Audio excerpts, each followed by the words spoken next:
Salut tout le monde, c'est Septimus Blex, ça fait super plaisir de vous retrouver.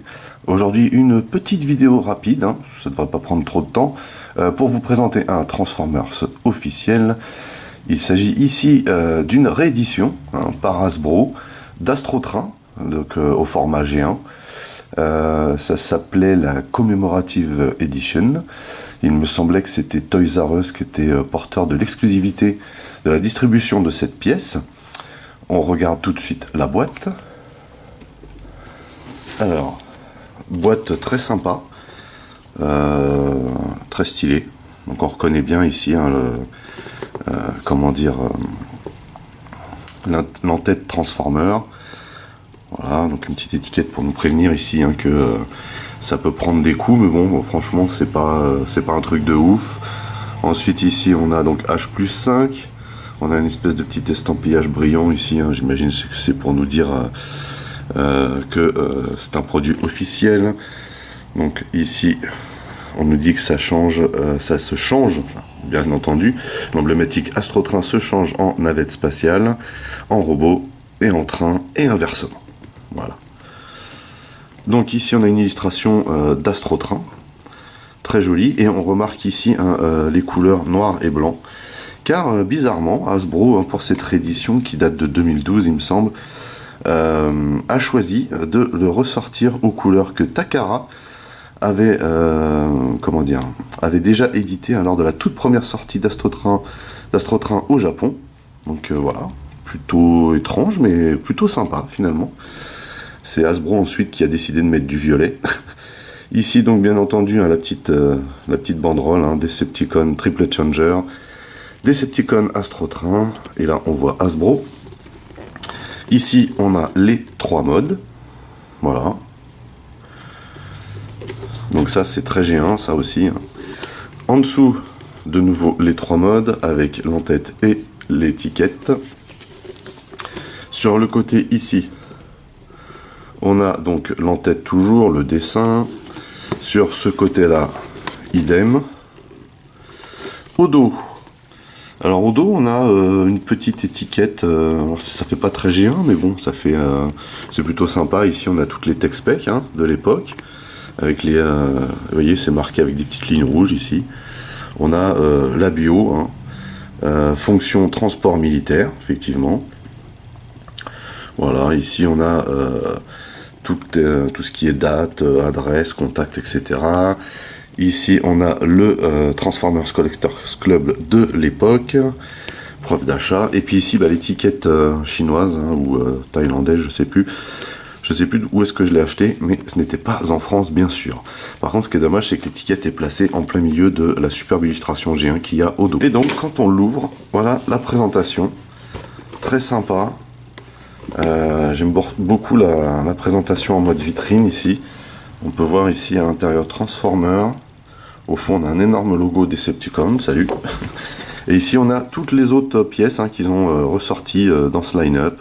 Ils ont sorti apparemment un Soundwave dans ce style. Ils ont ressorti Ultra Magnus. Et ici Prime. Donc on se l'ouvre, le logo Decepticon ici.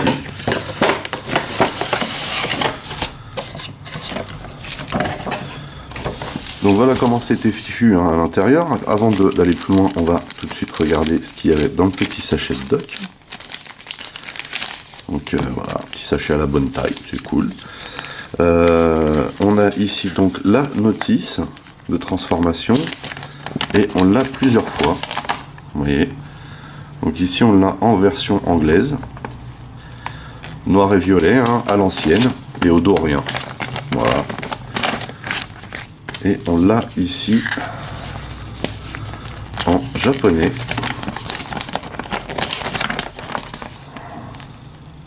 Donc a priori destiné au marché asiatique, précisément japonais également. Et ici on avait les décals à mettre, car comme pour les géants en fait, on mettait soi-même les décals. Voilà pour la doc. Donc pour le bestiau, on vient retirer la partie du dessus comme ceci et on sort le flingue et le bestiau. Voilà donc le matos sorti de la boîte. Alors tout d'abord le flingue. Alors ici on a le même mold, hein, sauf qu'il n'est pas violet, il est bien noir. Plutôt classe. C'est le flingue d'Astrotrain quoi. Hein. Et ensuite on a le bestiau. Donc voilà, c'est une navette type NASA. Hein. Vous voyez. Donc on reconnaît bien le bec de la navette. Elle est certainement beaucoup plus longue qu'une navette NASA, vous voyez, par rapport à comment dire, l'envergure des ailes. Hein. Ici on a toute cette partie là longue.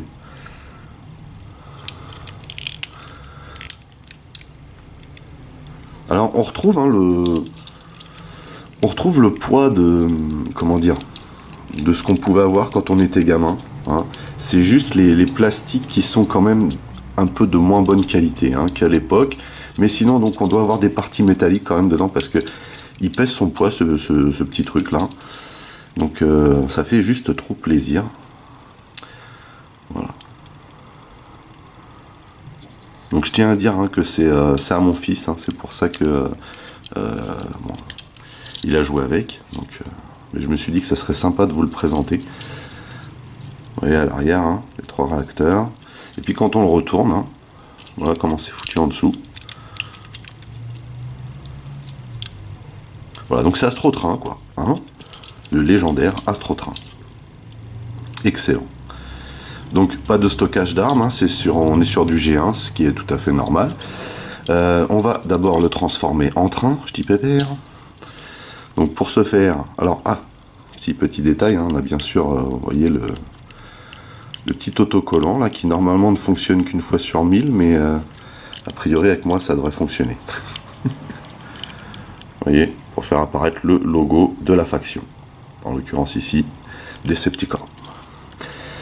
Donc, pour le transformer en train, on ouvre cette partie trappe. Donc là, on ressent que le plastique n'est pas de super bonne qualité. Hein. Et on vient rabattre cette partie-là à l'intérieur, sachant que il faut la pousser vers l'extérieur. Hein. Vous voyez, là, voilà. Un petit cran quand même pour le sortir. Et on vient remettre ça en place, comme ceci. Ensuite, on rabat ces 2 parties comme ceci. On vient mettre cette petite parcelle là sur le côté. Ici on vient chercher l'aileron qui glisse sur un rail et qui vient se positionner à l'intérieur. Alors ici il a dû être recalculé parce que moi je me rappelle quand j'étais gamin il y avait un petit bruit de clips là, ça frottait ici. Et on va venir replier les ailes comme ceci. Vous voyez, avec un petit clic et on rabat cette partie là en dessous et on a une fantastique locomotive dont je ne pourrais pas vous dire la référence. C'est une référence précise de loco mais je me rappelle plus du nom. Et, franchement elle est trop stylée. Alors le fait que ce soit en noir et blanc a fait vraiment ressortir encore plus les modèles. Ça c'est juste trop classe. Par contre on voit que on a du jeu ici, vous voyez. Un petit peu dommage, on voit le blanc en dessous, bon. Mais c'est chipoté, hein, c'est du G1. Le design en locaux hein, ne laisse pas du tout apparaître quoi que ce soit en rapport avec la navette ou même avec le robot. C'est d'où en fait hein, comment dire la célébrité de ce jouet. Donc là on a la petite lanterne devant, super classe. Plein de petits détails hein, quand même, c'est hallucinant, vous voyez ici là. C'est vraiment stylé. Donc bien sûr, à part les réacteurs hein, qu'on voit derrière. Vraiment, vraiment sympa. Alors, ici on a des roues pour, comment dire, pour la navette, hein, mais il y avait des roues que pour l'arrière. Hein, alors que là, on a des roues ici et là, qui roulent super bien. Comme vous pouvez l'entendre. Vraiment classe cette loco, il n'y a pas. Donc voilà pour le mode locomotive, et puis bien entendu on va terminer avec le mode robot. Donc pour le mettre en mode robot il fallait aller dans le sens inverse, donc on va replier cette partie là. Donc pas de stockage d'armes non plus en locaux hein, bien entendu. Et on replie ça sur le côté. Par contre on va venir tirer ici attendez, d'abord il faut splitter, et on vient tirer chaque jambe, puisque là il y a un petit lock à la fin, mais bon, vous voyez ici, on a un petit écart qui se forme, donc il faut splitter avant de tirer, et on a les jambes. Ensuite, on vient sortir les ailes, qu'on déploie complètement, de cette manière. Ici, on vient sortir l'aileron, et donc là, vous voyez, par contre, voilà, bien le descendre pour le sortir, et on vient déployer cette partie-là, qu'on vient poser de cette manière, et ensuite, on vient déboîter cette partie. Pour terminer, on va chercher les bras, qui sont assez durs à sortir. C'est pour ça que j'utilise un tournevis. Voilà, et on remonte cette partie-là, ici. Voilà. Et on a terminé la transformation d'Astrotrain en G1. Alors, il y avait toujours cette, vous voyez ici, cette espèce de séparation. Il laissait penser qu'on pouvait tirer le bras, vous voyez, pour l'allonger, quoi, mais en fait, non. En fait, non, c'est juste du montage. On voit ici hein, qu'il y a de la décale. On voit aussi que les bras sont super courts. Voilà, donc on avait tendance à les mettre ici, vous voyez. Et pour la petite histoire, c'est quand même le premier Transformer qui a vu apparaître des joints boules au niveau des bras. Vous voyez. Et donc s'en est suivi hein, toute une pléthore de Transformers avec des joints boules. Et ce qu'on a encore à l'heure actuelle, hein, même sur les Masterpiece, hein, comme quoi cette technique est super efficace. Donc très bien articulé ici, vous voyez, au niveau des bras, mais uniquement à l'épaule. Hein, vous voyez, pas d'articulation à la main, pas d'articulation au coude. C'est du G1. Hein. Et puis bah, les jambes n'étaient pas articulées non plus. Hein, faut le savoir. Ça tenait juste en place en fait. Hein. Vous avez juste les bouts ici qui donnent un semblant de pied, mais c'est tout. Et mais sinon, voilà, très stylé cet Astrotrain. Le premier Transformer que j'ai eu moi. Mais moi je l'avais eu en violet, hein, puisque je l'avais acheté en France. Donc de dos il donne ça, on a un petit backpack plutôt cool. Voilà. Vraiment sympa.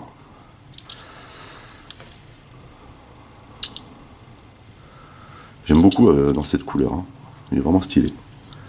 Donc là par contre, hein, les décales, ici ils ont eu des problèmes pour tenir parce qu'il y a pas mal de moldes sur les bras. Mais là ici, un petit peu d'usure. Donc là on a le visage qu'on voit pas super bien du coup, même qui est particulé, la tête n'est pas articulée non plus. Hein. Mais on le voit pas super bien le visage là. Hein, à cause du fait qu'il soit blanc. Voilà. Ils auraient peut-être dû peindre au moins le bas du visage en gris. Ou d'un autre blanc, je sais pas. Mais il n'y a pas beaucoup de relief. Et dernière chose, bien entendu, on pouvait lui mettre son flingue. C'est préférable. Alors du coup, on se dit, voilà la taille du flingue quand même par rapport au par rapport aux bottes. Voilà. Et surtout par rapport aux bras. Donc là, il y a beaucoup de jeux dans les bras.